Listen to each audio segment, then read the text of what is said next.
In just a few days, I went from knowing absolutely nothing of the human body to knowing every name of the muscles and every name of the bones. To do that, I had a clear plan of what I was doing and knew exactly what I was going to do next. First of all, if you're watching this, I'm gonna take a quick guess that you're either studying biology or studying art to draw the human body. To learn all the muscles and the bones, we will need a clear plan as mentioned before. First of all, we will learn the name of the bones because it's the structure of the body and it's essential. So we will go through all sorts of diagrams that helped me and that I got from the books Anatomy for Sculptors, which I recommend highly. So first, let's look at the bones. So the bones, they're pretty simple. They have easy names, so they should be easy to remember. A great exercise I like to use, and that I think you should use for every diagram that I will put here on this video, is to basically put an image of the same diagram without the labels and labels them yourself.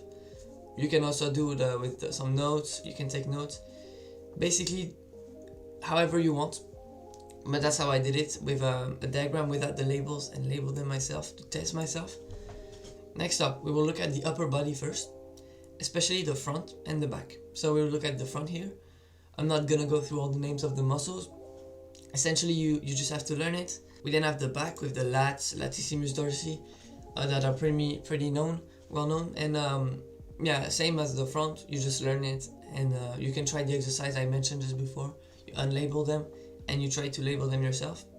A great exercise you could do after you've learned all the name of the muscles is to take an image of an actual human body or a sculpture if you want, and to label them, but without the diagram.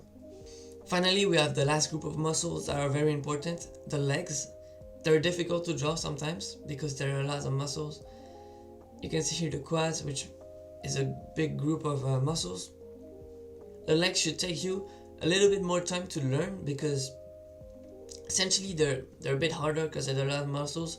If you want to take it one step further, you can learn the name of the muscles in the forearms.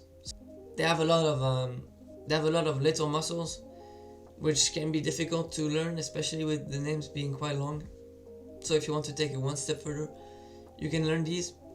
Essentially, they're not very important when you're actually drawing. And finally, to conclude this video, a great exercise I like to use, and you should use as mentioned before, is not only to label the diagram of actual body or sculpture, but to draw the outline of the muscles to actually get it and to actually imply it in your own drawing later.